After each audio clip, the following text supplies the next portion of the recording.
Can you see me? I hope you can see me. I hope you can see me good. You can see me real good. This is actually just a test. Kind of switching up a few things, trying to get the setup up. That's not what we're here to talk about. Pokemon Go. Right. So Pokemon Go actually is going back on that fast track that it used to be.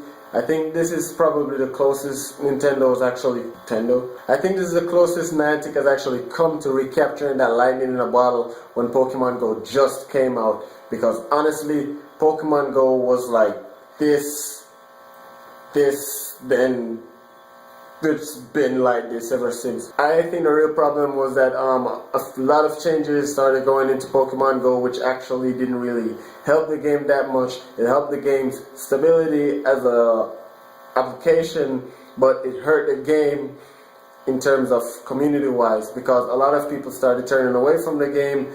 Either they got bored, or they got banned, or they just didn't find the game that interesting anymore because everybody was in a race to basically find the highest level or to unlock all the secrets. And as we all know in life, when all the secrets get unlocked, life gets pretty boring. That's probably why so many people are actually innovating so much, because there's still so many things in life that need to be unlocked. Now here's some real cool things that actually happened this week, and I really want to run over these things really quickly with you guys.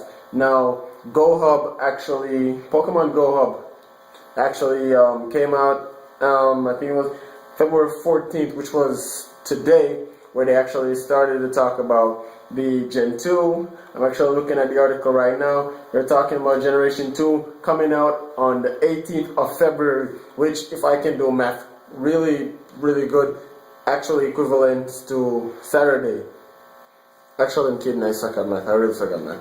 But that's actually Saturday, and if it is Saturday, then that's really good. Also, Gen 2 spawns, new berries, effects, and avatar customizations added in-game, which means that all these stuff have been added not in the actual game, but actually in the code files of the game, because a lot of you guys might have heard me talk about this a lot of time, and I stress it a lot because Pokemon Go is actually one of the great games that were made with Unity Engine, along with other really great games like, say for example, Ukulele and Dead Trigger. Dead Trigger is another one. Dead Trigger is a really popular game. And with this so said, here are some of the things that actually been changed. Now, new berries actually have their own effect, and each one of their effects are actually pretty I guess say fair. It's gonna change up the way that the game works. Now here what it says. Trainer, the game master file changed today and is now showing some incredible new info. All of the berries in the code, even the unused block, nanab, wapar, and peanut berries now show effect, because you can see the whole different here if you want. Here's a quick chart. Berries, blockberry effect. The Pokemon in encounter does not move or jump, which means that when you encounter the Pokemon will still attack, but the Pokemon won't be jumping. You know, it won't be doing that jumping thing that they do whenever you skip over the Pokeball, you know, or do that weird dodgy animation. Raspberry, increased capture rate by 1.5, which is the way we're basically used to. That's typical Raspberry. The Weepar berry, if that's how it's pronounced, I've never actually heard the pronunciation. But Weepar berry, the target capture circle is increased out, which means the capture circle will actually get bigger. And like, say for example, for closer Pokemon, like say, you know, who has a really big capture circle? I'm not sure. Oddish? No. I'll probably think of one. But yeah, you're gonna have a bigger capture circle. And the Nanab berry, the Pokemon encounter does not attack, which means the Pokemon will jump.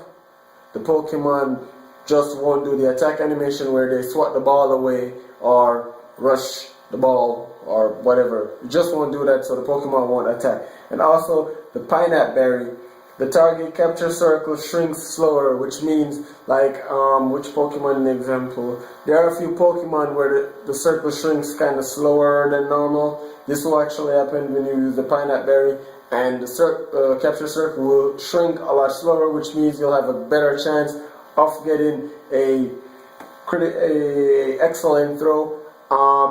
what I'm wondering is if you're gonna actually be able to combine more than one berries. Like say they give you a limit to combine 2 or 3 berries, in which you can actually combine a raspberry to get 1.5 times capture, and then you can actually add a blackberry to enable the Pokemon to not move, and then add a pineapple berry to actually shrink the circle a lot slower. Or even better, you can combine a pineapple berry to shrink the circle a lot slower, and then you can actually combine a Weepar berry, which will actually increase the size of the capture circle, because if you can't do that, then that'll make it way easy to get excellent throws, and it might take a little longer time, but it actually makes excellent throws a lot easier, increasing the amount of experience that you actually get for each capture, which will be a good thing.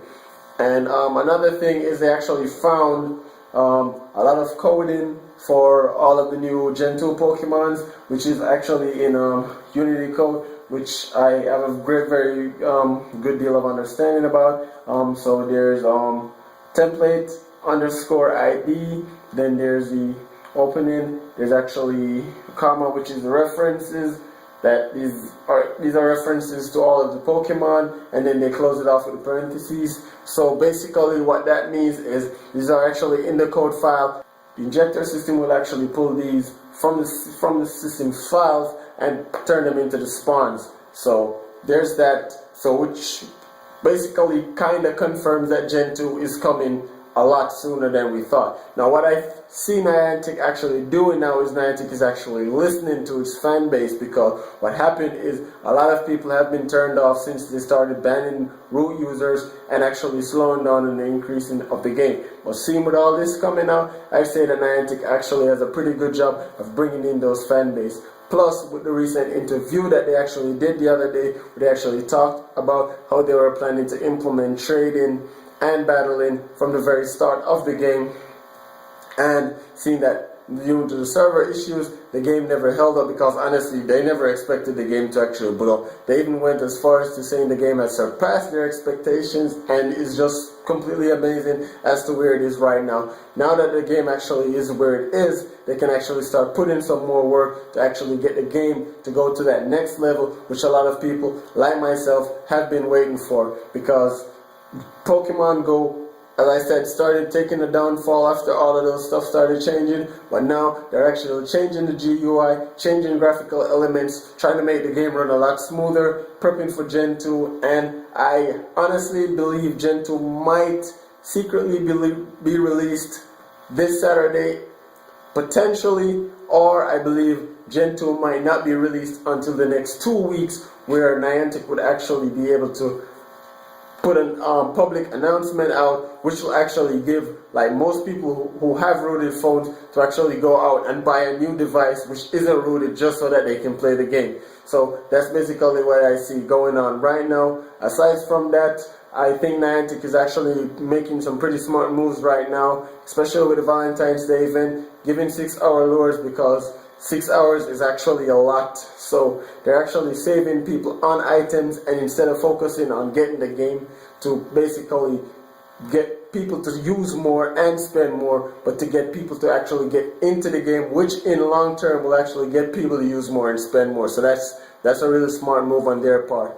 So Pokemon Go, where it is, I think it's definitely reviving. I think it'll definitely go back to where it was, maybe not 100% where it was, but at least 89 to 95% of where it was, because Pokemon Go is actually climbing the ranks right now. And if they can actually pull off Gen 2, then they can do the legendaries, they'll be okay, because they still have a lot more generations to go, and a lot of people have been waiting for this, and most people actually thought that they would get Gen 2 already and move on to the next generations. This was something that a lot of people kind of got confused about when Pokemon Go came out, because they thought that they would actually just be climbing generations in each year.